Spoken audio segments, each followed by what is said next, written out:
आज हम अंधेरी परिसर में हैं और हमारे साथ कांग्रेस के मुंबई प्रवक्ता हैं भरत सिंह जी। हम उनसे जानते हैं जो एक मुद्दा उन्होंने उठाया है मिर्ज़ापुर वेब सीरीज़ का, क्या है मामला, और ये खुद मिर्ज़ापुर से जुड़े हैं। इसके लिए उन्हें विशेषकर आपत्ति है कि जिस तरह से माँ विंध्यवासिनी के धाम को इस वेब सीरीज़ के जरिए बदनाम किया जा रहा है, उसको लेकर भरत सिंह मैदान में आए हैं। उन्होंने मामला दर्ज कराया है और आगे भी इस मुद्दे को लेकर वो आंदोलन प्रदर्शन की चेतावनी भी दे रहे हैं। भरत सिंह जी, क्या है मामला, जरा उसके बारे में बताइए। कि मिर्ज़ापुर वेब सीरीज़ जो बनाया गया है, इसे मैं अभी 2 दिन पहले देखा। देखने के बाद तुरंत पहले मैंने ये डिसाइड किया कि हमारे ज़िले से जुड़ा हुआ है और हमारे ज़िले से हमारे वहाँ की जो सांसद थी अनुप्रिया पटेल जी ने इसका कंप्लेंट वहाँ पर रजिस्टर करवा दिया था। कंप्लेंट हुआ नहीं, लेकिन प्रधानमंत्री जी को एक ट्वीट किया हुआ है। उसके बाद में वहाँ के सीएम को ट्वीट किया हुआ है और बाकायदा पेपर ऊपर में आया तो मुझे पता चला और मैंने भी देखा। पिक्चर देखने के बाद जिस तरह से उसमें फिल्माया गया है, जिस तरह से एक बाहुबली को दिखाया गया है, जिस तरह से उसमें राजनेताओं की छवि को दिखाया गया है, उस पर मुझे घोर आपत्ति थी।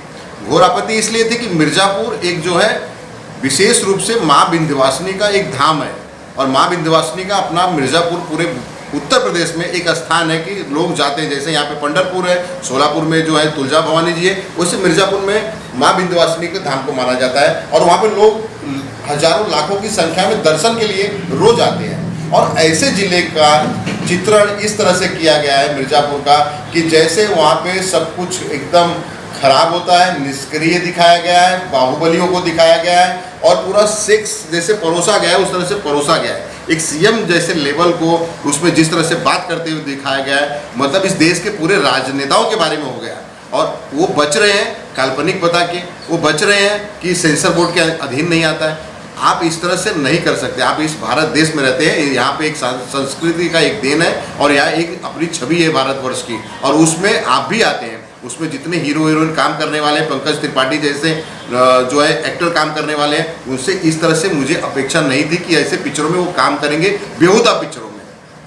हाँ भरत सिंह जी, कहीं देखा जाए तो लॉकडाउन के दौरान जिस तरह से OTT प्लेटफॉर्मों का उदय हुआ है, तो ऐसे वैलिडिटी ऐसे मतलब वेब सीरीज परोसी जा रही है जो बेहद मतलब आपत्तिजनक है और भी कई ऐसे प्लेटफॉर्म्स हैं।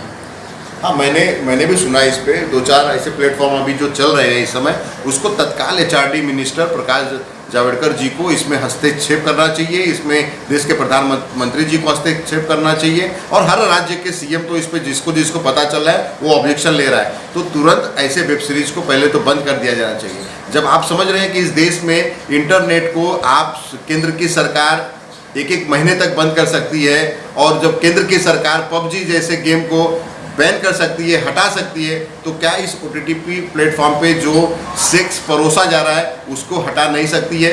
क्या आप टीनएजर को क्या देना चाहते हैं? इस देश के जो केंद्र में सरकार बैठी है वो देना क्या चाहती है? क्या वो देना चाहती है कि ऐसे पिक्चरों आप देखिए और जो है ऐसे वारदात इस देश में हो और जैसे बलात्कार की घटनाएं बढ़ रही है? मेरा तो मानना है कि ऐसे चीज़ देख के देश के नौजवान भटक रहे हैं, टीनेजर भटक रहे हैं और अभी तो बहुत ऐसे टीनेजर आ रहे हैं जो है, आप उठा के देखिए पूरे देश का जो है ग्राफ देखेंगे तो उसमें टीनेजर बहुत ज़्यादा जो है क्राइम में आ रहे हैं और उसमें बलात्कार जैसे छेड़छाड़ जैसे घटनाओं में ज़्यादा आ रहे हैं। सीधी बात है, भरत सिंह जी का कहना है इस समय लॉकडाउन चल रहा है, ज़्यादातर युवा हैं जो विद्यार्थी हैं वो ऑनलाइन शिक्षा ले रहे हैं मोबाइल के जरिए, लैपटॉप के जरिए और ऑनलाइन OTT प्लेटफॉर्म जो इस समय आए हुए हैं, तो ज़्यादातर विद्यार्थी जो हैं हमेशा इंटरनेट के साथ जुड़े हैं। ऐसे में विद्यार्थियों पर भी इस OTT प्लेटफॉर्म का बुरा प्रभाव पड़ रहा है। तो आने वाले दिनों में छात्रों का जो जीवन है, उनका मस्तिष्क है दूसरी तरफ टर्न न हो, उसको लेकर भी इस तरह का जो आवाज़ उठा रहे हैं उसको अहम माना जाना चाहिए। हम भरत सिंह जी आपसे जानना चाहेंगे, आने वाले दिनों में अगर आपकी बात जो वेब सीरीज़ के निर्माता हैं, निर्देशक हैं, उन्होंने नहीं मानी तो आप अगला कदम क्या उठाएंगे? मेरा अगला कदम मुझे तो लगता है कि ज़रूर माना जाएगा इस बात को। समझदार हैं वो लोग भी, समझदार हैं, इस देश के एक्टर हैं, बहुत कुछ देश के नौजवान, टीनेजर, बुजुर्ग पिक्चर देख के हम लोग बहुत कुछ उससे सीखते हैं। मेरा मानना है कि मानेंगे। अगर मान लीजिए नहीं मानते हैं तो हमने कहा है कि 14 दिन का आपके माध्यम से बताना चाहूँगा कि उनको समय दे रहा हूँ। 14 दिन में अगर आप सार्वजनिक तौर पे देश से आके माफ़ी नहीं मांगते हैं और जो उसमें विवादित चीज़ डाले हैं, आप गाली गलौज डाले हैं, इंटीमेट सीन दिखाए हैं, जिस तरह से सीएम को दिखाए हैं, वो चीज़ नहीं हटाएंगे तो मैं आपको बताना चाहूँगा जटा भाई कि बहुत जल्द हम इनके जहाँ ये रहते हैं, चाहे वो घर हो चाहे वो ऑफिस हो, हम पूरे उत्तर भारतीय इस मुंबई में 40 से 50 लाख उत्तर भारतीय रहते हैं और किसी न किसी ज़िले से जुड़े हुए हैं।